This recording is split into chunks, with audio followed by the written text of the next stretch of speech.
عن عبد الله بن عمرو أن رسول الله صلى الله عليه وسلم قال الدنيا متاع وخير متاع الدنيا المرأة الصالحة رواه مسلم. عن عبد الله بن عمرو أن رسول الله صلى الله عليه وسلم قال الدنيا متاع وخير متاع الدنيا المرأة الصالحة. سیدنا عبداللہ ابن عمرو رضی اللہ عنہ سے روایت ہے کہ رسول اللہ صلی اللہ علیہ وسلم نے فرمایا دنیا متاع ہے اور اس کی بہترین متاع صالح بیوی، نیک بیوی. خوشبو کی حدیث میں بھی آپ نے عورت کی محبوب ترین ہونے کی بات پڑھی، اور یہاں بھی آپ صلی اللہ علیہ وسلم نے عورت کو بہترین متاع قرار. عام طور پر ہم کہتے ہیں کہ بچوں کی تربیت کیسے اچھی، لیکن بچوں کی تربیت اس وقت تک اچھی نہیں ہو سکتی جب تک کہ بچوں کی ماں کی تربیت نہیں. ایک عورت بہترین متاع کب ہے؟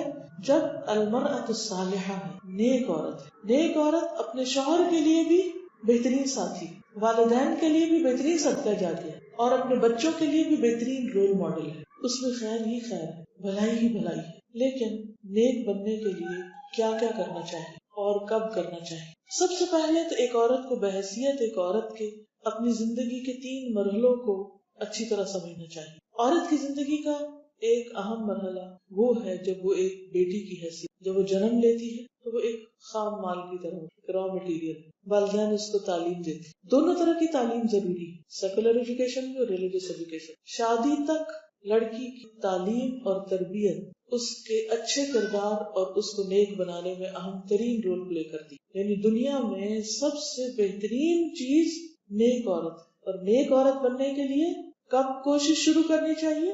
بچپن سے ہی، پیدائش سے ہی. اس کو حقیر نہ سمجھا جائے، اسے بیکار نہ سمجھا جائے، اور یہ نہ سوچا جائے کیا فرق پڑتا ہے، کیا فائدہ لڑکی کو پڑھانے کا. جیسے ہمارے عام طور پر انڈو پاک میں یہ رواج ہے کہ لڑکیوں کی تعلیم کے اوپر مال نہیں خرچ کرتے، توجہ نہیں دیتے اور ان کو اہمیت نہیں دیتے. تو اچھی بیوی بننے کے لیے ضروری ہے کہ جب تک وہ بیٹی ہے وہ اچھی بیٹی بن کر رہے، باحیا، با کردار، اور مسلسل اپنی پرسنالٹی کی گرومنگ کرتی رہے، علم اور عمل کے اعتبار وہ ہر طرح کے ہنر سیکھے. اور میں ان ماؤں کو بھی اس وقت کہوں گی کہ جن کی بیٹیاں جوان ہیں کہ وہ اپنی بچیوں کو المرأۃ الصالحہ، آئیڈیل مسلمہ بنانے کے لیے کل کا انتظار نہ کریں، آج سے شروع کریں. جب وہ چھوٹی ہیں جب سے شروع کریں، اور ان کو بتائیں کہ وہ ایک عورت ہیں.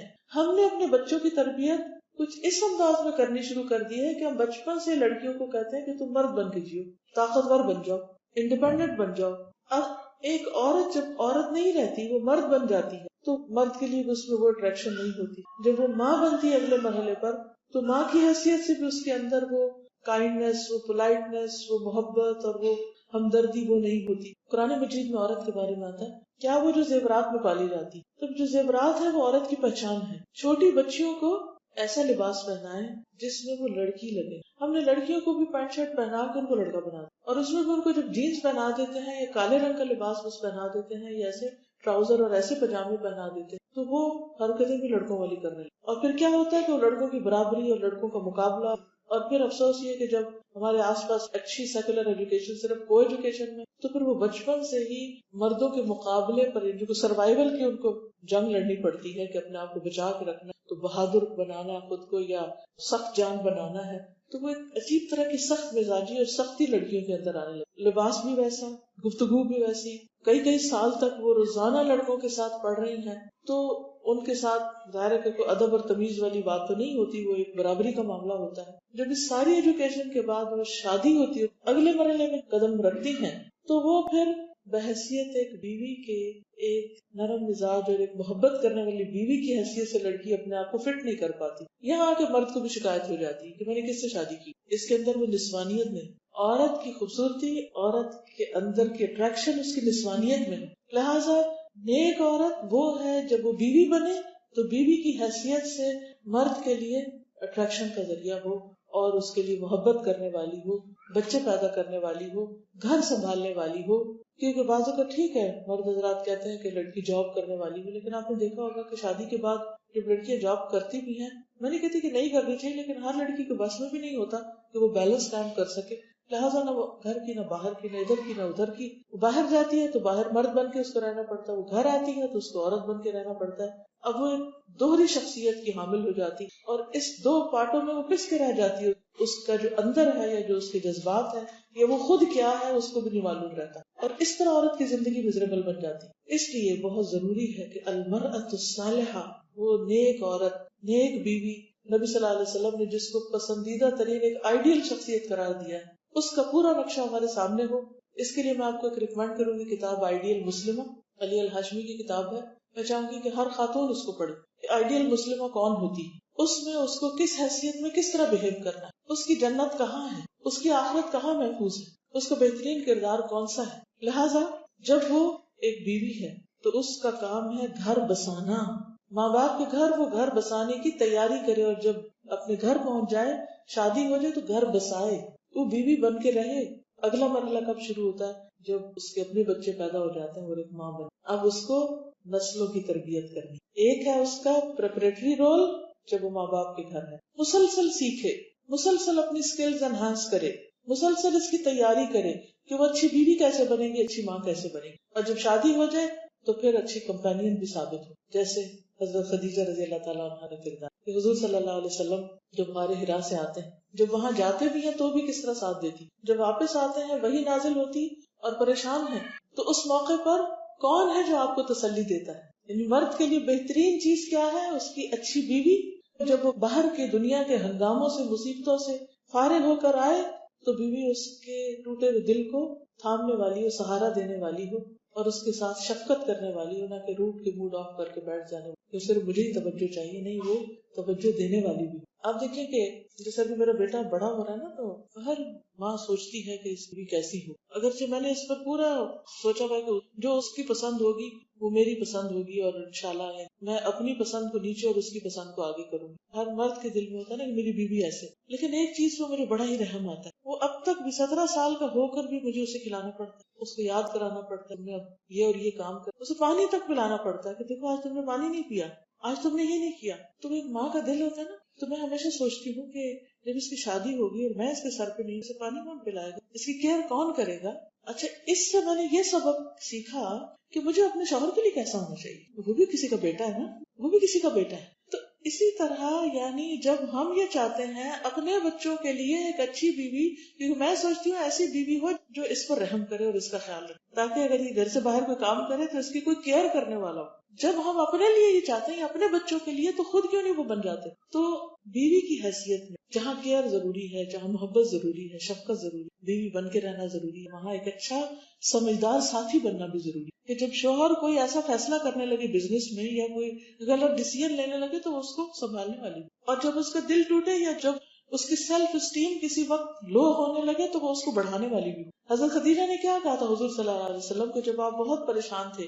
کلا واللہ لا یخزیک اللہ ابدا، ہرگز نہیں، اللہ کی قسم اللہ آپ کو کبھی بھی رسوا نہیں کرے گا. انک لتصل الرحم، آپ رشتہ داریوں کو جوڑتے ہیں. وتحمل الکل، دوسروں کے بوجھ اٹھاتے ہیں. تکسب المعدوم، جو کما نہیں سکتے ان کو کما کے دیتے ہیں. وتقر الضیف، مہمانوں کی عزت کرتے ہیں. وتعین علی نوائب الحق، اور ایسے حادثات میں جو حق کے معاملے میں پیش آتے ہیں ان میں آپ مددگار ہوتے ہیں. اللہ آپ کو رسوا نہیں. کتنے واضح ڈسکرپٹیو انداز میں شوہر کی تعریف ہے. ایک یہ کہنا آپ بہت اچھے ہیں، آپ بہت اچھے ہیں، یہ کافی. شوہر کی بھی تعریف کریں ڈسکرپٹیو کہ کیا اچھا ہے آپ میں. You are so caring to your family. یہ تو ہم کو بہت ہی برا لگے کہ وہ اپنی رشتہ داروں کے ساتھ اچھا سلوک کرے. ہمارے نزدیک یہ تعریف کی بات ہی نہیں، بلکہ یہ تو الٹا اس کے مائنس پوائنٹ میں سے آتا ہے. لیکن حضرت خدیجہ کتنی سمجھدار ساتھی تھی کہ وہ ان کو اپریشیٹ کرنی کہ آپ اپنے رشتہ داروں کا بہت خیال رکھتے ہیں، رشتوں کو جوڑتے ہیں، لہٰذا اللہ آپ کو رسوا نہیں کرے گا. آپ مہمانوں کی عزت کرتے ہیں. ہم خواتین کا کیا حال ہے کہ ایک سے دوسری دفعہ مہمان بلا لیں، شامت لے آئیں گھر میں کہ آپ روز ہی مہمان لے آتے ہیں، پوری دنیا کو بلا لیتے ہیں، اس کو وہ بھی آ جائے، وہ بھی آ جائے، وہ بھی آ جائے. اکثر گھروں میں شوہر اور بیوی کی لڑائی کس بات پہ ہوتی ہے کہ روز مہمان کیوں لاتے ہیں. حضرت خدیجہ اس پہ اپریشیٹ کر رہی کہ آپ کتنی مہمانوں کی عزت کرتے ہیں، آپ کو اللہ رسوا نہیں کرے گا. پھر آپ جن کے پاس نہیں خود کما کے آپ انہیں دے رہے ہیں. اگر ہم کسی کے ساتھ ایسا کریں، یعنی ہمارے شوہر کریں کہ جی میرا فلاں بھائی معذور ہے یا فلاں رشتے دار یا فلاں شخص جو ہے، ہم اس کا مہینے کا وظیفہ لگا دیں تو ہم کہیں کہ ہمیں تو آنسو گرنے لگے کہ ہمارے اپنے بچوں کا خیال نہیں اور سب کچھ آپ دوسروں کو ہی کھلا رہے ہیں. لیکن حضرت خدیجہ اس پر بھی اپریشیٹ کر رہی، کتنا بڑا دل تھا حضرت خدیجہ کا. پھر وہ کہتی ہے کہ حق کے معاملے میں جو مشکلات آتی ہیں ہمیں دوسروں کے ساتھ دیتے ہیں، اور تحمل الکل دوسروں کے بوجھ اٹھا لیتے. ہم اس پہ بھی ڈسکریج کرتے کہ سارے زمانے کا غم آپ نہیں لینا، اور ہر ایک کی کاؤنسلنگ آپ نے کرنی، آپ نے ہر ایک کی مدد اور ہر ایک کی مشکل، تو گھر کے لیے آپ کے پاس کوئی وقت نہیں. ہماری شکایتیں عموماً یہی ہوتی ہیں نا عورتوں، اور اسی پہ لڑائیاں ہوتی ہیں. تو ایسے معاملات میں جب تک بیوی ساتھ نہیں دے گی، شوہر نیکی کے کام نہیں کر سکتا، وہ اللہ کے راستے میں خرچ نہیں کر سکتا جب تک بیوی اپنا ایکسپینڈیچر کم نہیں کرے گی. کیونکہ گھر کا ایک بڑا خرچہ جو ہے، چاہے وہ میک اپ کا ہو یا کپڑوں کا ہو یا اور اس طرح کی چیزوں کا ہو، وہ بہرحال ایک بجٹ کا ایک بڑا حصہ خواتین کے ہاتھ میں جاتا ہے یا خواتین کی مرضی سے خرچ ہوتا ہے. شادی بیاہوں لین دین کے معاملے موسٹلی عورتیں کر رہی ہوتی ہیں. ان سب چیزوں میں بھی عورت کی ذمہ داری بنتی ہے کہ وہ مرد کا ساتھ دے. ایسی ہی عورت المرأۃ الصالحہ، پھر جب وہ ماں بن جائے تو ماں کی حیثیت میں اپنے بچوں کی تربیت کرے. تو یہ عورت کا کردار ہے. نیک عورت کی کردار میں یہ بات ہونی چاہیے کہ وہ شوہر کی مددگار ہو نیکی کے کاموں میں. اگر وہ نہیں کر رہا تو اس کو اس طرف آہستہ آہستہ پیار سے موڑے، اور اگر وہ کر رہا ہے تو اس کو سپورٹ کرے، اپریشیٹ کرے. تو حضرت خدیجہ رضی اللہ تعالیٰ عنہا نے پہلی مسلمان عورت اور پہلے مسلمان کی حیثیت سے یہ کردار ہمارے سامنے واضح کر دیا ہے. رول ماڈل ہے وہ اس معاملے میں. اچھا، حضرت خدیجہ کے علاوہ ام سلمہ کا کردار ساری ازواج کا کچھ نہ کچھ حصہ، کیونکہ وہ صراط الذین انعمت علیہم ہے نا، وہ خوش قسمت خواتین ہیں جو حضور صلی اللہ علیہ وسلم کی ازواج ہیں. تو اس میں صلح حدیبیہ کے موقع پر جب نبی صلی اللہ علیہ وسلم نے حکم دیا صلح کرنے کے بعد کہ جانور قربان کر لیے جائیں، لوگ بالکل بیٹھ ہی گئے، مجھے لگتا تھا سنا ہی نہیں. اور یہ پہلا موقع تھا کہ صحابہ کے اوپر ایسی کیفیت طاری ہوئی کہ جواب نہیں دیا انہوں نے آپ کی بات کا اور وہ عمل نہیں کیا. تو آپ بہت شکستہ دل ناراضگی کی حالت میں اندر آتے ہیں، حضرت ام سلمہ کو بتاتے ہیں کہ دیکھو میں نے انہیں کہا اور یہ بات نہیں مان رہے. تو اس موقع پر حضرت ام سلمہ اتنی خوبصورتی کے ساتھ آپ کو اتنا اچھا مشورہ دیتی کہ آپ ایسا کریں کہ آپ خود جائیے سب کے سامنے میدان میں ذبح کیجیے، لوگ دیکھ کے آپ کو کرنے. اور یہ واقعی بڑی کامیاب صورت تھی. آپ نے ایسا ہی کیا، سب صحابہ نے فوراً اپنے اپنے جانور قربان کر لیے. ایک عورت کا اچھا مشورہ تھا. عقلمند اور سمجھدار بیوی وہ ہوتی ہے کہ جب شوہر کو فیصلہ کرنے لگے یا شوہر باہر کے پریشرز لے کر آئے تو وہ ان کو ختم کرے، اور اس سے گھر بنتے ہیں. یہ نہیں کہ شوہر گھر پہ آئے تو گھر کے مسئلے مسائل کھڑے کر دے اور چھوٹی چھوٹی باتوں کو ایشو بنا دے. آج تمہاری ماں نے یہ کیا، بہن نے یہ کہا، بچے نے یہ کر دیا، فلانا. وہ پاگل ہو جائے گا بےچارا، اور اس پاگل پن میں وہ سارا غصہ بھی آپ پہ ہی نکلے گا. پھر کیونکہ مرد حضرات پھر اور کس پہ غصہ نکالے؟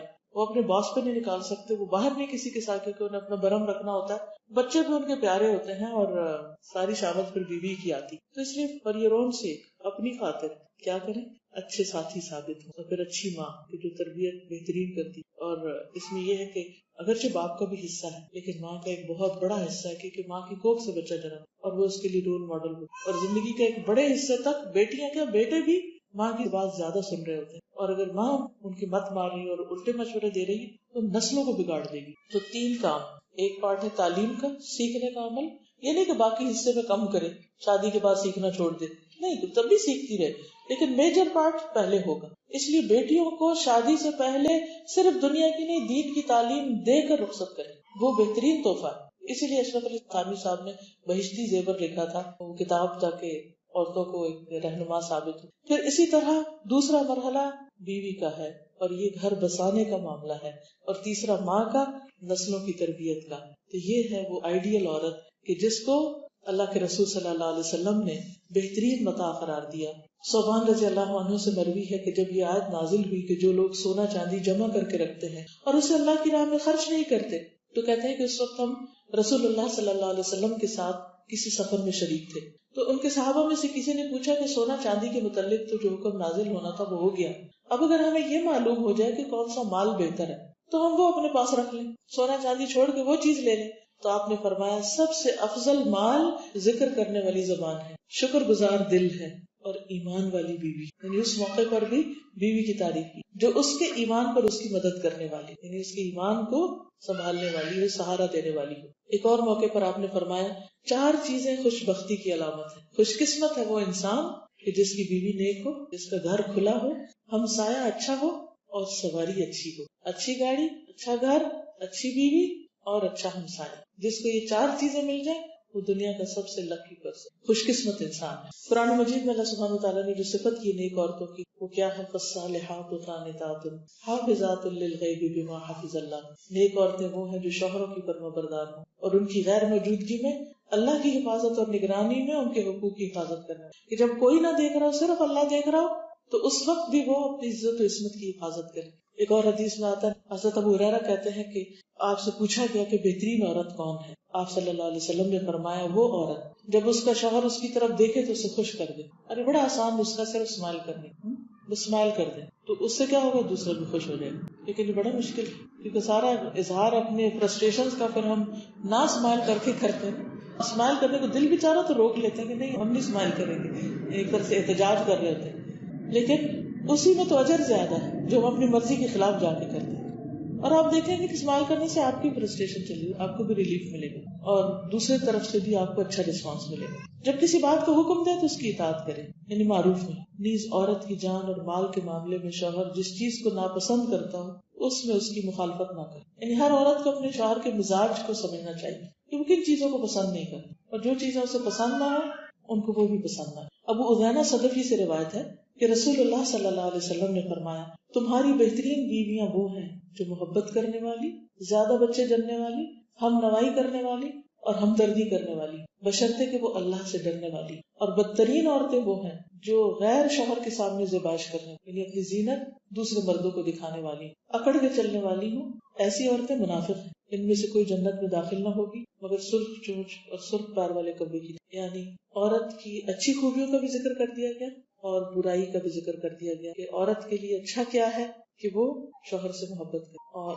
اس کی ہم نوائی کرے. ہم نوائی کیا ہوتا ہے؟ ہاں میں ہاں ملائے. یہ نہیں کہ شوہر ایک بات کرے اور وہ کہ نو نو نو اس ٹیلنگ ملائے، یہ بالکل غلط کہہ رہے ہیں. یہ نہیں ہونا چاہیے. یہ شوہر کی بات نہیں کاٹنی چاہیے. ٹھیک ہے سم ٹائم آپ کو یہ پتا ہوتا ہے نا کہ یہ ٹھیک بات نہیں کہہ رہے تو بھی اس وقت چپ کر دیں، صبر کر دیں اور بعد میں آپ سمجھا لیں. کیونکہ بعض اوقات ہم سچ بولنے اور سچ ثابت کرنے میں کیا کرتے ہیں، شوہر نے کوئی بات کی ساتھ ہی کرنے نہیں یہ ایسا نہیں، اس نے کچھ کہا ہر چیز میں نو نو سے شروع، گھر ایک جہنم بن جاتا ہے. کیونکہ اس سے اس کے اندر ایک غصہ پیدا ہونا، شوہر کے اندر ایک فرسٹریشن آتی ہے. کیونکہ شوہر بیوی کو ایک کمپینین اور ایک مددگار کے طور پہ لیتا ہے نا، اور اگر وہی اس کو کاٹ رہی ہے اور وہی اس کی ہر بات میں نو کر رہی ہے تو اس سے کیا ہوگا، اس سے گھر میں کبھی بھی خوشی. تو یہ عورت کی بہترین صفت ہے کہ وہ الودود البلود المواتیہ المواسیہ، غمخاری کرنے، دکھ درد میں کام آنے والی، اور پھر ان سب صفات کے ساتھ اللہ سے ڈرنے والی ہو. اگر اللہ سے نہیں ڈرتی تو کوئی فائدہ نہیں، یہ پھر سب دکھاوا ہے. اور شر نسائکم المتبرجات المتخیلات وہن المنافقات لا يدخلن الجنۃ من فضل. دیکھیے اس میں یہ نا کہ کچھ چیزیں تقدیر کا حصہ بھی، کچھ ہمارے اپنے اعمال کا نتیجہ ہوتا ہے. یعنی کہ کئی اعتبار سے ہوتا ہے نا کہ کوئی ایسا واقعہ یا حادثہ یا کوئی ریزن ہو سکتی. عام طور پہ ہمارے ہاں اس کی ایک ہی ریزن سمجھی جاتی، اور وہ کیا کہ پہلی دیکھ نہیں سکی، میاں کو سنبھال نہیں سکی، یا لک آفٹر نہیں کر سکی، یا اس کی ضرورت پوری نہیں کر سکی، یا اس کے ساتھ تعاون نہیں کر سکی. تو اس وجہ سے بھی پہلی بیوی جو ہوتی ہے وہ بہت زیادہ انسیکیور ہو جاتی ہے اور پھر وہ اس کو بہت زیادہ اپنے اوپر لے لیتی ہے، حالانکہ اس کی کئی ایک اور ریزنز بھی ہو سکتی. ایسی صورت میں وجہ کچھ بھی ہو، اگر انسان یہ دیکھے کہ یہ میری قسمت میں لکھی تھی یہ چیز، یا یہ زندگی کا ایک حصہ تھا، تو اس کو صرف ایک حادثے کے طور پر نہ لے، ایک ریالٹی کے طور پر دیکھے. اور اس میں آپ دیکھیے کہ اس وقت چونکہ یہ ایک پورا ٹاپک ہے، میں چند باتوں میں اس کا حق ادا نہیں کر سکتی. ایسی سچویشن سے کیسے ڈیل کرنا چاہیے، کبھی الگ موقع ہو تو پھر انشاءاللہ اس سے بات کروں گی. لیکن یہ حادثہ ہو یا کوئی بھی ہو، انسان جب اس کو اللہ کا ایک فیصلہ سمجھ کے قبول کر لیتا ہے اور یہ دیکھ کے کہ اللہ تعالیٰ کو پتا تھا کہ ہمارے اندر یہ جیلسی ہے اور ہمارے اندر یہ تکلیف دہ صورت ہے، کیونکہ دو تین چیزیں ایسی ہیں جو عورت کے حصے میں اگر مرد کے مقابلے میں دیکھا جائے تو بہت پین فل ہے. مثلا بچے کو پیٹ میں اٹھانا اور پھر اس کے بعد اس کا تکلیف کے ساتھ جنم دے، اس تکلیف سے مرد نہیں کبھی گزرا. اسی طرح ہر مہینے جو پیریڈز کی جو ایک تکلیف اور ایک فزیکل اور ایموشنل کیفیت جو ہے وہ تکلیف دہ ہوتی ہے، مردوں کو اس کا کوئی اندازہ نہیں، ان کے موڈ میں اس طرح کی فلکچویشن نہیں ہوتی، جبکہ عورتیں اس سے نہیں بچ سکتی. یہ بنات آدم کے لیے لکھ دیا گیا. پھر بچے کی پیدائش، حمل کی تکلیف، پھر اس کے ساتھ یہ دوسری بیوی کا قصہ، یہ بہت زیادہ ایموشنل سیٹ بیک ہوتا ہے. کبھی میں ان سب چیزوں پر غور کرتی ہوں ایک عورت کی حیثیت سے، تو میں یہ سوچتی ہوں کہ اللہ تعالیٰ نے عورت کو پیدا کیا اور اس کے مزاج کو بھی اللہ سے بڑھ کے کون جانتا ہے. اس کے باوجود اللہ نے یہ چیزیں عورت پر لکھی ہیں، اسی نے ہمارے حصے میں یہ سب ڈالا ہے. اس کا مطلب ہے کہ اللہ کو ہم پر اعتماد تھا کہ ہم یہ اٹھا سکیں. لا یکلف اللہ نفسا الا وسعہا. یعنی مجھے خود جب پہلے بچے کی پیدائش ہوئی تو میں کچھ عرصے کے لیے گم سم ہو گئی. اتنا تکلیف دہ مرحلہ، یہ ایسا کیوں اللہ تعالیٰ نے کیا؟ ہوتا ہے نا جب بھی انسان کسی ٹرامے سے گزرتا ہے یا کسی حادثے سے یا تکلیف سے تو سوچتا ہے نا کہ یہ کیوں ہوا. لیکن جب میں اس چیز کو سمجھ گئی کہ لا یکلف اللہ نفسا الا وسعہا، اسی طرح اسپیشل بچے کہ جن بچوں نے کبھی اٹھنا نہیں، بیٹھنا نہیں، بات نہیں کرنی، ماں باپ کے ساتھ کوئی اس طرح کی کمیونیکیشن نہیں جس طرح اور بچوں کی ہوتی، تو بات یہ ہے کہ اللہ کو پتا تھا کہ یہ عورت یا یہ خاتون یہ بوجھ اٹھا سکے، اگر اللہ نے اس کے لیے چنا ہے تو اس میں ضرور کوئی بہتری ہے۔ اللہ کسی پہ ظلم نہیں کرتا اور یہ اللہ کا فیصلہ ہے، اور انسان کبھی بھی خوش نہیں ہو سکتا، مطمئن نہیں ہو سکتا جب تک تقدیر کے فیصلوں کو سمجھتا نہیں اور راضی نہیں ہو۔ جب ایک دفعہ انسان اس کو ایکسپٹ کر لیتا ہے نا، کسی بھی چیز that is there I have to accept, اس کے لیے اللہ تعالیٰ اس کے دل کو بھی قرار دے دیتا ہے اور اس کو پرسکون بھی کر دیتا ہے۔ اور پھر انسان کے اوپر وہ مرحلہ آتا ہے کہ انسان اسی چیز کے پازیٹیو رخ کو دیکھنا شروع کر دیتا ہے۔ اس تکلیف کے اندر، اس عسر کے ساتھ یسر، اس تنگی کے ساتھ جو آسانی اللہ نے لکھی ہے، جب وہ نظر آنے لگتی ہے انسان کو، تو پھر انسان اس پر بھی شکر ادا کر۔ ہر انسان کی زندگی میں کچھ تکلیف دہ واقعات ہوتے ہیں، جب کوئی اس کو ہرٹ کرتا ہے یا کسی کی طرف سے کوئی ایسی چیز پیش آتی جو انسان کو بہت ہی بری لگتی، اور اس وقت تو اس کو اس کے سوا کچھ نہیں سوچتا کہ یہ بہت بری چیز اور بہت برا حادثہ ہے۔ بعد میں انسان جب اس سے گزر چکا ہوتا ہے، جب وہ طوفان تھم چکا ہوتا ہے، پھر جب اوور آل پکچر میں رکھ کے اس خاص حصے کو دیکھتا ہے، پھر اس کو اس کے مختلف رخ نظر آتے ہیں۔ اس موقع پر انسان پھر واقعی اللہ کا شکر گزار ہو، کیونکہ نو پین نو گین، تکلیف سے گزرے بغیر نہ انسان سیکھتا ہے، نہ انسان سمجھتا ہے، نہ انسان کو حکمت آتی ہے، نہ عقل آتی۔ بلیو می، جو لوگ بہت عیش و عشرت میں پلتے ہیں ان کو عقل سمجھ زیادہ نہیں ہوتی بعض وقت، کیونکہ انہوں نے زندگی کی تلخی دیکھی نہیں۔ تربیت کے لیے جہاں محبت ہوتی ہے وہاں بعض اوقات ڈانٹ بھی ہوتی ہے، اور وہ اس کا پارٹ ہے۔ آپ نبی صلی اللہ علیہ وسلم کے رویے میں نہیں دیکھتے کہ بہت مواقع پر آپ کا چہرہ سرخ ہو جاتا ہے، آپ ناگوار سمجھتے ہیں مختلف چیزوں، حالانکہ آپ رحمت للعالمین ہیں، اس کے باوجود آپ نے سزائیں بھی دی ہیں۔ کیوں؟ کیونکہ وہ پیکج کا حصہ ہے۔ جب انسان اس کو دیکھتا ہے تو آپ یقین کریں کہ انسان اس حادثے پہ، اس بیماری پہ، اس تکلیف پہ بیٹھ کے شکر ادا کرتا ہے۔ مثلا میری اپنی زندگی میں کچھ تکلیف دہ چیزیں گزری، کیونکہ مختلف لوگوں سے ملنا ہوتا ہے نا، آپ لوگ تو شاید اپنے گھر اور فیملی کی حد تک ملتے، تو مجھے اس کے مقابلے میں بے شمار ورسٹائل قسم کے لوگوں کے ساتھ میرا واسطہ پڑتا ہے۔ اس میں کچھ بہت سمجھدار ہوتے ہیں، کچھ انتہائی نہ سمجھ ہوتے ہیں، کچھ ایسی باتیں کر جاتے ہیں کہ جو بہت تکلیف دہ ہوتی ہیں۔ لیکن میں ہمیشہ سوچتی ہوں کہ اللہ نے اس ناسمجھ انسان سے ایک ایسی بات کہلوائی جس نے مجھے تکلیف دی، لیکن اس میں میری بڑی بھلائی تھی، کیونکہ نو پین نو گین۔ کل ہی میں 4 واقعات کا زبان سے ذکر کر کے اللہ تعالیٰ کا شکر ادا کر رہی کہ اللہ تیرا شکر، تو نے مجھے اس موقع پہ توڑا۔ 4 چیزوں کو میں لٹرلی زبان سے ان لوگوں کے نام لے کے، ان سچویشنز کا ذکر کر کے میں اللہ کا شکر ادا کر رہی۔ کیوں؟ اس لیے کہ اس کی وجہ سے مجھے اللہ کی محبت ملی۔ اگر وہ لوگ میرے ساتھ تکلیف دہ رویہ اختیار نہ کرتے تو میں اللہ کو نہ پا سکتی، میں اللہ کا قرب اور اللہ کی محبت کی چاشنی کو پا ہی نہیں سکتی تھی۔ تو میں کہتی ہوں اللہ تیرا شکر، لیکن ایک یہ رخ ہے کہ آپ شکر ادا کریں، اور ایک یہ رخ ہے کہ آپ روتے رہیں، فلاں بہت برا ہے، فلاں بہت برا ہے، فلاں بہت برا ہے۔ آپ یہ بھی سوچ سکتے ہیں اور کڑ سکتے ہیں اور رو سکتے ہیں، اور اس بات پہ بھی آپ رو سکتے ہیں، یہ بھی ٹھیک ہے، آپ روئیں، اس پہ کیا نکلے گا؟ اگر لوگ آپ کے ساتھ ظلم کرتے ہیں، صریحاً ظلم، اور آپ کو اچھی طرح پتا ہے، 100% پتا ہے کہ یہ ظلم ہے آپ پر، اور اس میں آپ کی کوئی غلطی بھی نہیں، اور آپ نے آپ کو بالکل صحیح جسٹیفائی کرتے ہیں کہ آپ صحیح ہیں، تو پھر تو آپ کے پاس شکر ادا کرنے کی گنجائش نہیں رہے گی، ٹھیک ہے؟ لیکن باوجود اس کے کہ آپ زیادتی نہیں کرتے کسی کے ساتھ، اور لوگ آپ کے ساتھ زیادتی کرتے ہیں، آپ کو پتا ہے کہ لوگ زیادتی کر رہے ہیں، پھر بھی آپ کیسے اللہ کا شکر ادا کر سکتے؟ صرف اسی وقت جب آپ کو پتا ہے کہ اس پین سے گزار کے اللہ نے دیا کیا ہے، اس کے بعد آپ کے ایمان میں کیسی ترقی ہوئی، اس کے بعد آپ کے توکل میں کتنا اضافہ ہوا، اس کے بعد اللہ کے قرب میں کتنا اضافہ ہوا، یہ اس کے بغیر نہیں ہوتا ہی نہیں۔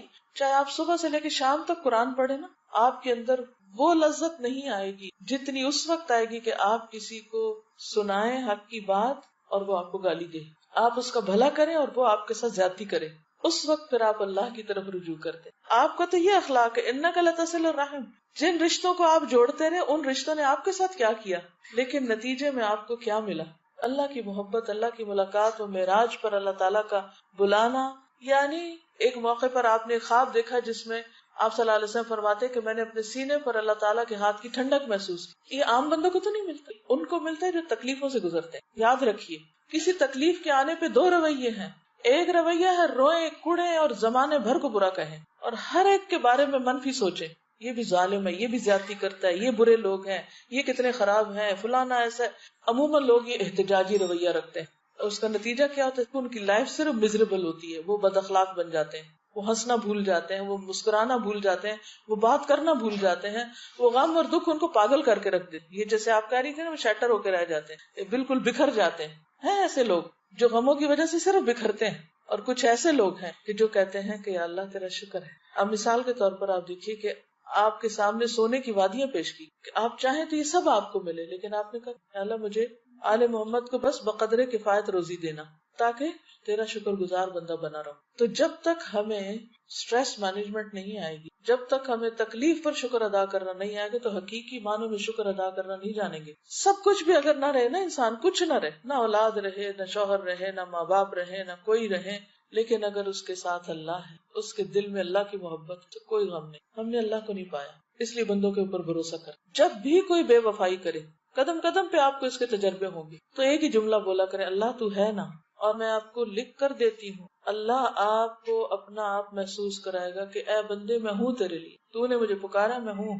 وہ ایسی شکل میں غیب سے مدد لائے گا کہ آپ حیران ہو جائیں گے. کیونکہ یہ میرے ساتھ کئی دفعہ ایسا ہوا کہ جن بندوں سے توقع کی کہ یہ کام میں ساتھ دیں گے، وہ چلے گئے اور اللہ اس سے بہتر لوگ لایا. کسی بھی ضرورت میں اس کو پکار کے تو دیکھیں. یہ جو ہے نا کہنا ایاک نعبد و ایاک نستعین، یہ اتنا آسان نہیں ہے. یہ زبان سے بولنا بہت آسان ہے، لیکن اس کو حقیقی معنوں میں شعور کے ساتھ کہنا بہت مشکل ہے. کہ صرف تجھ سے ہم مانگتے ہیں، لالچ لوگوں سے رکھتے ہیں، زبان سے کہتے ہیں صرف تجھ سے مانگتے ہیں، اور دل میں لوگ بسے ہوئے ہیں، یہ مدد کرے گا، وہ فلاں کے پاس یہ ہے. نہیں، ان چیزوں سے اوپر اٹھ جانا ہے. رازق کون ہے؟ اللہ ہے. مالک کون ہے؟ کس کے پاس جانا ہے؟ اللہ کے پاس جانا ہے. تو اگر وہ راضی ہے تو سبھی کچھ ہمارا ہے. اس لیے ہم کیا چاہتے ہیں؟ بس فوری فوری کچھ چیزیں ہاتھ میں آ جائیں، کوئی ایسے ورد وظیفے ہوں کہ جنت کما لیں، اور کوئی شارٹ کٹس ہوں کہ جس سے ہم نے ہمیشہ کی زندگی جینا ہے، آخرت میں ہمیشہ کے لیے رہنا. اس کے لیے اللہ تیار کر رہا ہے، چھان پٹک کے ایسے ایسے مشکلوں میں ڈال کے خالص کر کے. اور اسی لیے مومن پر وہ جو موت کی تکلیف آتی ہے نا، وہ بھی ایک پہلے میری سمجھ میں نہیں آتا تھا کہ اتنے نیک نیک لوگ اور ان پہ کیوں تکلیف، دل ہول جاتا ہے بعض تکلیف، حالانکہ وہ لوگ واقعی نیک ہوتے ہیں. ہم دیکھ رہے ہوتے ہیں کہ وہ اس کے ساتھ بڑی تکلیف پیش ہے، اور اللہ کو پتا ہوتا ہے کہ وہ اس کے درجے کتنے بلند ہیں جس جگہ پہ اس نے ہمیشہ رہنا ہے. اس کے علاوہ آپ دیکھیے کہ بعض لوگ مالی معاملات میں بہت پریشان رہتے ہیں، اور جب وہ دیکھتے ہیں کہ لوگوں کے پاس بہت کچھ ہے تو اور بھی غمگین ہو جاتے ہیں، اور بھی حسرتیں پیدا ہو جاتی ہیں. اگر وہ صرف ایک حدیث یاد رکھے نا، صرف ایک، کہ ایسے لوگ یعنی جو دنیا میں غریب ہیں اور پھر بھی دین پر ہیں، اللہ کو راضی کرتے ہیں، وہ جنت میں نصف دن یعنی 500 سال پہلے چلے جائیں. دنیا میں قارون بھی کیا 100 سال جیا تھا؟ اگر کسی کے پاس قارون کا خزانہ بھی ہے، اتنا مال ہے، تو بھی کوئی 100 سال انجوائے نہیں کر سکتا اس سے. اور آخرت کا ایک دن کتنا بھاری ہے. آج اگر ہم صبر کرتے ہیں، ہمارے پاس مال کم ہے یا ریسورسز کم ہے یا تکلیف میں ہم کسی وجہ سے کہ نہیں ہے کھانے کو، نہیں ہے رہنے کو، 100 مسائل ہو سکتے ہیں، لیکن اگر صرف یہ یاد رہے نا کہ ان سب مالداروں سے 500 سال پہلے جنت میں چلے جائیں گے، کوئی غم ہی نہ رہے. ایسے سارے غریب یہ سمجھے کہ ہم زیادہ خوش قسمت ہیں، ہم پہلے وہاں چلے جائیں گے. لیکن یہ جب ہی آئے گا نا جب آخرت کا یقین ہو.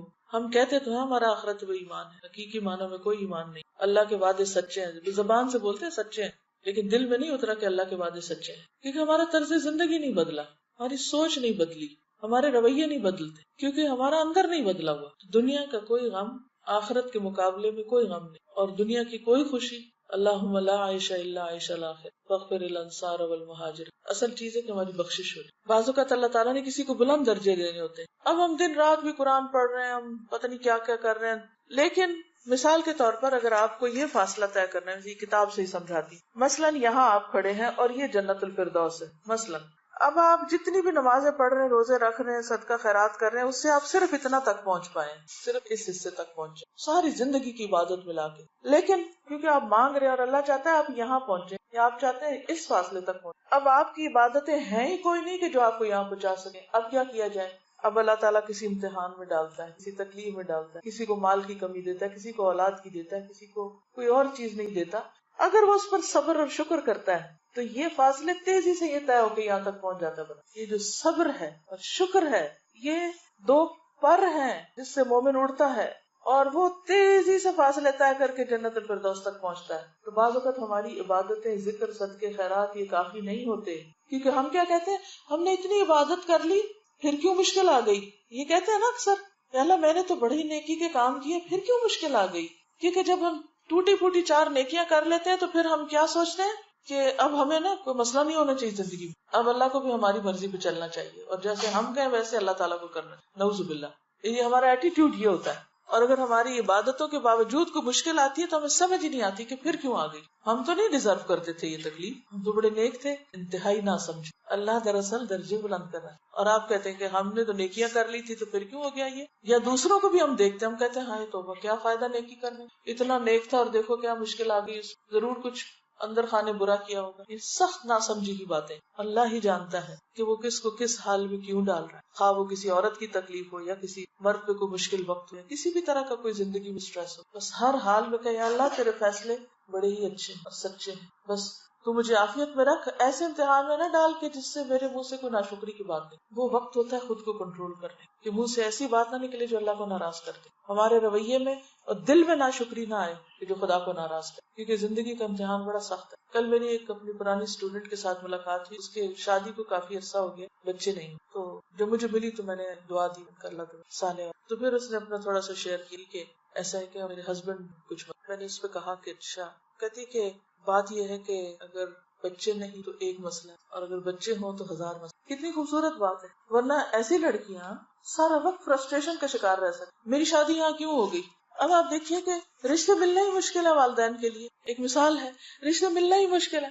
اللہ نے اگر ایک ٹھکانہ دے دیا، شوہر دے دیا، قدر کرنے والا ہے، اب اس بیچارے کے بھی بس میں نہیں، اب وہ علاج بھی کرا رہا ہے، اچھا سلوک بھی کر رہا ہے، ٹھیک ہے، اگر یوں دیکھا جائے کہ عورت کو کیا حق ہے اور قانونی طور پر آپ دیکھیں تو ٹھیک ہے، عورت یہاں خلا لے سکتی ہے، بڑی جینوئن ریزن ہے، الگ ہو سکتی ہے، لیکن کوئی گارنٹی ہے الگ ہو کے کہیں اور شادی کرے تو لازم بچے ہوں؟ کوئی گارنٹی نہیں۔ ٹھیک ہے، وہ اس کی اپنی چوائس، وہ کرے نہ کرے وہ ایک الگ مسئلہ، میں اس وقت قانونی بحثوں میں نہیں جا رہی، میں ایک پریکٹیکل سچویشن کو دیکھ رہی ہوں کہ ایک ماں باپ کے میں سے 5 بیٹیاں، ایک بیٹی کے ساتھ کچھ ایسا حادثہ ہو جاتا ہے، اب اگر وہ واپس آتی ہے تو پہلیوں کی بھی شادی نہیں، یہ کہاں جائے گی؟ نہیں، کتنے ہمارے معاشرتی مسائل ہیں۔ اب اگر یہ اپنے گھر میں عزت کے ساتھ بیٹھی ہے، اچھے انتظار میں دعا کر رہی ہے، ہر چیز اللہ کے ہاتھ میں ہے، اور ایک پازیٹو سوچ کے ساتھ جی رہی ہے اور خوش ہے اور مطمئن، اتنا پرسکون چہرہ اس کا، میں حیران رہ گئی۔ میں سے کہتی ہے کہ بچے نہیں تو ایک مسئلہ، بچے ہوں گے تو 1000 مسئلے، اس کو کہتے ہیں پازیٹو سوچ۔ اسی طرح اگر کسی کی شادی نہیں ہوئی، بعض اوقات کوشش کے باوجود نہیں ہو پاتی، اب اس میں بھی کچھ لوگ بہت مزریبل ہو جاتے ہیں، دن رات یہی سوچے رہتے شادی نہیں ہوئی، شادی نہیں، شادی، نفسیاتی مریض بن جاتے ہیں۔ کیا مریض بننے سے شادی ہو جائے گی؟ بد اخلاق بن جانے سے شادی ہو جائے گی؟ جو ہونی تھی وہ بھی نہیں ہوگی، کیونکہ لوگ جب دیکھتے ہیں ایسی لڑکیوں کو کہ جو نفسیاتی مریض بن چکی ہیں تو ان سے اور دور بھاگتے ہیں، یہ بوجھ ہو جاتا ہے نا، یعنی بد اخلاقی ایسا بوجھ ہے کہ بے وجہ اس کا بوجھ آپ کے اوپر پڑ رہا ہوتا ہے نا دوسرے شخص کا، تو ان چیزوں کو نہیں دیکھتے۔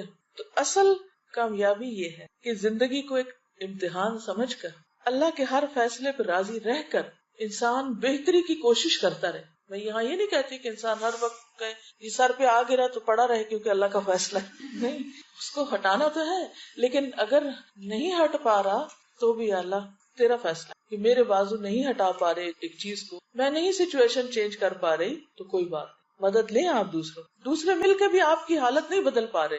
کئی دفعہ ایسا ہوتا ہے نا کہ ماں باپ بھی، بہن بھائی بھی، رشتے دار، دوست سارے مدد کے لیے آ جاتے ہیں، لیکن پھر بھی بیچارے کچھ نہیں کر پاتے، پھر کیا کیا جائے؟ اللہ کی رضا پہ راضی رہے نا انسان، کیونکہ ہم بندوں سے توقع رکھتے ہیں یہ ہمارا مسئلہ حل کر دیں، اور جب وہ بیچارے نہیں کر پاتے تو پھر ان سے ناراض بھی ہو جاتے ہیں، تم ہمارا مسئلہ کیوں نہیں حل کرتے؟ بھی وہ خدا تھوڑی ہے کہ تو کر دیں گے کچھ، وہ بھی انسان ہے، وہ بھی کمزور ہے۔ تو بگر پکچر میں دیکھا کرے اپنے مسئلے کو، صرف اپنی ذات پہ فوکس نہیں کیا کرے، کوئی بھی مسئلہ چھوٹا ہو یا بڑا، آخرت کو ساتھ رکھ کے نقشہ بنایا کریں کہ آخرت کے مسائل، دنیا کے مسائل، ان سب میں اس مسئلے کی کیا حیثیت ہے؟ کچھ بھی نہیں، ہم سے زیادہ تکلیف دہ حالات میں کچھ لوگ جی نہ مبتلا کر، بالکل۔ تو اس کے لیے ہمیشہ، کیونکہ ویسے مجھے بہت مسائل سننے پڑتے ہیں، مختلف لوگ مختلف طرح سے مسائل بیان کرتے ہیں، تو مومنٹ کوئی شخص سٹارٹ کرے مسئلہ بیان کرنا تو فوراً دعا پڑھنا شروع کر دیں، الحمدللہ الذی ابتلا، کثرت سے یہ پڑھا کریں۔ جب بھی آپ کسی کو مسئلے میں دیکھیں تو ایسا لگتا ہے نا جیسے کہیں یہ مجھ پہ نہ آ جائے، یہ ڈر لگتا ہے کہ یا اللہ میں تو کوئی بہت اچھا نہیں کہ تو نے مجھے ابھی تک عافیت میں رکھا ہوا ہے، تو فوراً شکر گزار بن جائیں، الحمدللہ الذی عافانی ممن ابتلاہ، کیونکہ ہر ایک کا ٹیسٹ فرق ہے۔ جی آپ فرمائیے۔ دیکھیے قرآن پاک میں نسب اور سحر دونوں کو ساتھ ساتھ بیان کیا گیا، نسب جو والدین ہیں، سحر جو سسرالی رشتے دار ہیں، سسرالی والدین، ساس سسر۔ کچھ چیزیں ہیں کہ جو قانونی حیثیت رکھتی اور کچھ چیزیں ایسی ہیں جو قانون سے آگے احسان کا درجہ رکھتی. جیسے آتا ہے نا کہ ایمان، اسلام، احسان، ٹھیک ہے نا. کچھ چیزیں ہیں جو آپ کے ایمان یقین کے ساتھ تعلق رکھتی ہیں، اس کا پارٹ ہے عمل میں. کچھ چیزیں اسلام کا ایک پورا جو سسٹم ہے اس کا پارٹ ہے جس میں قانونی پہلو بھی آتے ہیں. ایک ہے جو احسان کا درجہ ہے. والدین کے ساتھ جہاں بھی معاملہ کرنے کا ذکر آیا ہے وہ کیا ہے؟ قانونی معاملہ یا احسان؟ احسان کا ہے، چاہے وہ اپنے والدین ہو چاہے وہ سسرالی. مثلا یہ جو بات آپ کہہ رہے ہیں نا کہ جو میں نے کہی ہے کہ شوہر مجبور نہیں کر سکتا بیوی کو کہ وہ ضرور اس کے والدین کی خدمت کرے، مجبور نہیں کر سکتا. یہ ہے قانونی پہلو. مثلا کوئی شوہر اس بنا پر اپنی بیوی کو طلاق نہیں دے سکتا یا اسے نہیں دینی چاہیے، یا بیوی میرے والدین کا فلاں کام نہیں کرتی مثلا، کیونکہ جب طلاق کے یا خلا کے مسئلے عدالت میں جاتے ہیں تو وجہ معلوم کی جاتی ہے کہ نہیں.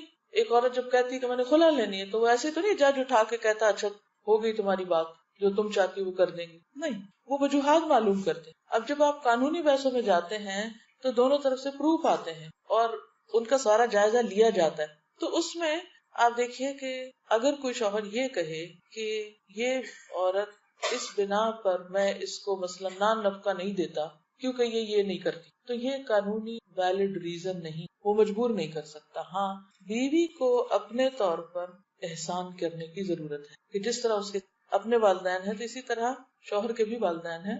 اب یہ تو نہیں ہو سکتا کہ بیوی اپنا گھر چھوڑ کے والدین کے گھر جا کے اپنے ماں باپ کی خدمت کرے، کیونکہ اس پر صرف اپنے ماں باپ. شادی کے بعد عورت کے لیے اس کی بھی اجازت نہیں ہے کہ شوہر کی مرضی کے بغیر وہ اپنے والدین کے پاس جا کر. تو بہت ساری چیزیں جو ہیں ان کے کئی پہلو ہوتے. وہ جو میں نے بات کہی ہے وہ ایک خاص کانٹیکسٹ یعنی مثلا بیوی کے اوپر کیا لازم ہے کہ شوہر کی اطاعت کرے، شوہر کی اجازت کے بغیر گھر سے نہ نکلے، شوہر کی اجازت کے بغیر کسی کو گھر میں آنے نہ دے، یا شوہر کی جسمانی ضرورت پوری کرے. یہ بیوی کی ذمہ داریوں میں سے. اگر کوئی عورت نہیں کرتی تو پھر اس کا حکم کچھ اور ہے، اس کا کتنا گناہ ہے وہ سب آپ کو معلوم ہے. لیکن اگر بیوی مثلا خود بیمار ہے اور وہ خود مدد کی محتاج ہے اور شوہر اس کو کہہ رہا ہے کہ وہ کسی اور کی خدمت کرے اور اس وقت وہ اس قابل نہیں ہے کہ وہ کر سکے، اور وہ یہ کہتی ہے کہ کوئی خادم رکھ دیا جائے جو میری بھی مدد کرے اور والدین کی بھی کرے، تو یہ کوئی نامعقول مطالبہ نہیں، معقول مطالبہ ہوگا. جو خاندانی زندگی ہوتی ہے اس کے کئی آسپیکٹس ہوتے ہیں. آپ کو جی یہ بتائیے کہ کیا وہ قرضہ ادا کر دیتے ہیں یا قرضہ نہیں پھر ادا کرتے؟ سود پر ہوتا ہے، انٹرسٹ پہ تو نہیں لیا جا سکتا. وہ نہیں، اس میں یہ ایک جنرل سچویشن ہے کہ بعض اوقات آپ خواتین قرآن پڑھ لیتی ہیں، انہوں نے نہیں پڑھا ہوتا، آپ ایک طریقے پہ زندگی چاہتی ہیں وہ ایک طریقے پہ چل رہے ہوتے ہیں. تو اس صورت میں یہ ہے کہ آپ کا کام صرف جو چیز آپ پڑھیں، صرف یہ نہیں کہ وہ جو خاص خرابی کوئی کر رہے ہیں تو اسی کی حدیث جا کے سنائیں. یہ بھی ہم عام طور پہ کچھ نہیں بتاتے، لیکن جو ہمارے مطلب میں جاتی ہے یا ان کے خلاف جاتی ہے وہ باتیں سناتے ہیں، اس سے پھر گڑبڑ ہو جاتی، پھر وہ کبھی بھی کچھ نہیں سننا چاہتے. تو یاد رکھیے کہ جب ہم ان کو بتانے لگے تو کامن گراؤنڈ سے پہلے چیزیں شیئر کریں، پھر کرتے کرتے کرتے اگر اس میں وہ چیز بھی آ جائے جو ان کے خلاف جا رہی ہے تو اس کو بھی وہ ڈائجسٹ کر جائیں گے، کیونکہ آپ ان کو پن پوائنٹ کر کے ان کے اوپر ڈائریکٹ تیر نہیں مار رہے، کیونکہ آپ ان کو ایک خیرخائی اور ہمدردی سے بتا رہے ہیں. یہ جنرل بات ہمیں سب کے حوالے سے کریں، جو کچھ بھی پڑھیں، جو سیکھیں، کچھ نہ کچھ آپس میں جا کے شیئر کریں. اور جب اچھا موڈ ہو، کھانے کی میز پہ ہو، کہیں باہر ہو، گاڑی میں بیٹھے ہوں، جیسے اور باتیں آپ کس سے شیئر کرتے ہیں، دین کی باتیں بھی بس اسی طرح جنرل لائٹ موڈ میں شیئر کرتے رہیں، حتیٰ کہ وہ ان کے اندر ایک طلب پیدا ہو جائے اور سنجیدگی آ جائے اور سیکھنے کا شوق آ جائے، وہ پھر ایک لیٹر سٹیج پہ. اسی طرح بعض ایسے کام ہسبینڈز کر رہے ہوتے ہیں جو بالکل دین کے خلاف جاتے ہیں اور ہماری جان پہ بن جاتی ہے جس دن ہم مسئلہ پڑھ کے، اور ہم چاہتے ہیں کہ اوور نائٹ اب چینج آ جائے ان میں بھی، اور جب وہ نہیں کرتے تو پھر ہم برا بھلا کہنے لگتے ہیں اور لڑائیاں ڈال کے بیٹھ جاتے ہیں. پتہ نہیں عجیب و غریب رویے اختیار کر لیتے ہیں جس سے وہ سمجھتے ہیں کہ سارا قصور دین کا، وہ اور دین سے خوفزدہ ہو جاتے ہیں اور دور ہو جاتے ہیں اور ہم اور مصیبت میں دلدل میں جا پھنستے ہیں. تو ایسی صورت میں ایک تو یہ ہے کہ جیسے میں ہمیشہ کورس کے شروع میں کہتی ہوں کہ اپنے پیاروں کو، گھر والوں کو ساتھ لے کے چلے. اس سے مطلب یہ ہے کہ ان کو بھی ساتھ ساتھ پتہ چلتا رہے آپ کر کیا رہے ہیں. یہ صرف دین کے معاملے میں نہیں، ہر معاملے میں یہی کریں کہ جو آپ گھر سے باہر کر کے آئیں گھر آ کے شیئر کریں. اس سے بڑا اعتماد بحال ہوتا ہے، کیونکہ ایک دوسرے کا پتہ ہوتا ہے کہ کون کیا کر کے آیا. جب انہیں پتہ ہی نہیں آپ کیا کر رہے ہیں اور اچانک ایک دن کوئی اعلان کر دیتے ہیں تو ان کے لیے پھر وہ چیز ان سے ڈائجسٹ نہیں ہوتی. تو روز کی شیئرنگ، میک شیور کہ آپ تھوڑا تھوڑا شیئر کر رہے ہیں، اتنا جتنا وہ سننا چاہیے. بھی نہیں کہ وہ سننا ہی نہیں چاہ رہے اور کانوں میں ہاتھ رکھ لے اور آپ کی تقریر ختم نہ ہو. لوگ دین سے دور ہوتے ہیں صرف اس وجہ سے کہ ہم ان کے اوپر اوور ڈوزنگ کرتے ہیں. اچھا اب آپ دیکھیے کہ مثلاً کوئی ایسی چیز جب ہم ان کو بتاتے ہیں وہ سود کا لین دین ہے یا کوئی ایسی نوکری ہے جو غلط قسم کے کاموں پر مبنی یا کوئی بھی چیز، تو آپ اس سے ہی نہیں شروع کریں گی، صرف اس ایک چیز کو نہیں دین بنائے گی. آپ اس سے پہلے جتنی چیزیں آپ دیکھیے کہ دین میں سب سے پہلے کیا ہے؟ ایمان ہے، عقیدہ ہے، یقین ہے، آخرت ہے. کتنی چیزیں، وہ یقین پختہ ہوگا تو باقی چیزیں لی جائیں گی. اب پہلے آپ کامن گراؤنڈ سے بات کریں، اللہ کی محبت کی، آخرت کی، ادھر کی ادھر کی ساری کر چکے، پھر آپ عبادات کے اوپر آ جائیں، زکوٰۃ دینے کی بات کر لیں، پھر اور اس طرح کی. کیونکہ یہ جو عبادات ہیں یہ دراصل انسان کو تیار کرتی ہیں اور بہت سی اچھے اخلاق کے لیے. مثلا نماز، قرآن مجید میں آتا ہے ان الصلاۃ تنہی عن الفحشاء والمنکر، نماز انسان کو برائیوں اور بے حیائی سے روکتی. اس چیز کو دیکھیں کہ وہ نماز پڑھ پا رہے ہیں، اگر وہ نہیں پڑھ پا رہے تو ان کی مدد کریں کہ وہ کسی طرح اس کے لیے تیار ہو جائیں. زکوٰۃ دیتے ہیں کہ نہیں، کیونکہ زکوٰۃ انسان کے اندر سے بخل اور تنگ دلی نکالتی. پھر روزے رکھتے ہیں کہ نہیں، کیونکہ روزہ رکھ کر انسان جھوٹ بولنے سے اور نشہ آور چیزوں سے اور بہت سی اور بری چیزوں سے بچتا ہے.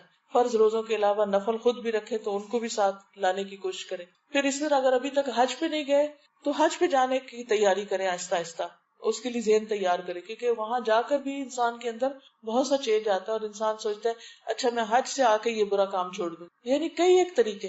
پھر اس کے بعد یہ ہے کہ آپ سارے طریقے آزما چکے لیکن کچھ بھی کام نہیں کر رہا. اب آپ کا فرض کیا ہے؟ وہی کرے جو حضرت آسیہ نے کی. حضرت آسیہ نے فرعون کے مقابلے میں کیا کیا تھا؟ صبر کے ساتھ وقت گزارا، گھر چھوڑ کے نہیں چلی گئی. اللہ تعالیٰ نے ان کو جنت کی عورتوں کے سردار بنا ان کے صبر کی وجہ سے، کیونکہ جہاں امتحان بڑا ہوتا ہے وہاں اجر بھی بہت بڑا ہوتا ہے. تو یہ جن عورتوں کو جنت کا سردار کہا گیا ہے ان کے کردار کو دیکھیں کہ انہوں نے کس طرح زندگی گزر کی. سارا کچھ بتانے کے باوجود بھی اگر وہ نہیں وہ غلط کام چھوڑ رہے تو یو آر ناٹ ریسپانسبل. وہ ریسپانسبل ہیں، آپ نہیں. آپ نے اپنا فرض پورا کر دیا. ہوپلیس کیس کبھی بھی نہیں بنائے. یو نیور نو کہ کون کس وقت توبہ کر لے. اس پر خوش نہ ہو، راضی نہ ہو، تعاون نہ کرے برائی پر. اپنا ڈس لائکنگ جو ہے ان کو پتا ہو کہ آپ اس کو پسند نہیں، پتا ہو کہ کیوں نہیں کرتے، اور اس کے بعد آپ صبر. جی آپ کی کوئی بات رہے گی تو آپ کر لی. ہاں ایک اور چیز یہ کہ بس کوئی چیز ایسی لائے ہیں تو اس وقت جب لا رہے ہیں اس وقت کچھ نہیں کہی. جب بعد میں آرام سے بات ہو سننے کے، پھر آپ سمجھتے کہ آپ پینیٹریٹ کر رہے ہیں، بات جا رہی ہے، اس وقت بولیے تاکہ وہ اس کو سمجھ جائے کہ آپ کیوں اس چیز کو چاہ رہی ہیں یا نہیں. ایک چیز ہے کہ ہم سب کو حکمت مانگنی. اللہ تعالیٰ اگر ہمیں طریقہ سکھا دے تو چیزیں آسان ہو جاتی. بالکل بالکل. اور پھر میں کہتی ہوں نا ان کی جگہ اپنے آپ کو رکھ کے دیکھ، وہ بھی تو ایک بھلائی چاہ رہے ہوتے ہیں، لیکن ان کے بھلائی چاہنے کا طریقہ درست نہیں بھی ہو سکتا یا درست ہو سکتا ہے. تو اس صورت میں یہ جو ہے کہ انسان استخارہ کر کے دعا کر کے اور پھر فیصلہ کرے. اب ایسے کل میرے بیٹے نے کہا کہ میں فلاں جگہ جانا چاہتا ہوں، آپ کیا کہتی ہیں، جاؤں کہ نہیں؟ میں نے کہا آپ استخارہ کر اور پھر مجھے بتائیں. اب میں اندر سے چاہ رہی تھی کہ میں اسے کہوں کہ نہیں، اور میں ماں ہوں، میں کہہ سکتی ہوں کہ نہیں، لیکن کیا میری وہ نہیں اس کو فیصلہ کرنے میں مددگار ہوگی؟ اس کو تو ہو سکتا سمجھ ہی نہ ہے میں کیوں نہیں کہہ رہی ہوں، اور اس میں بحث ہو جائے.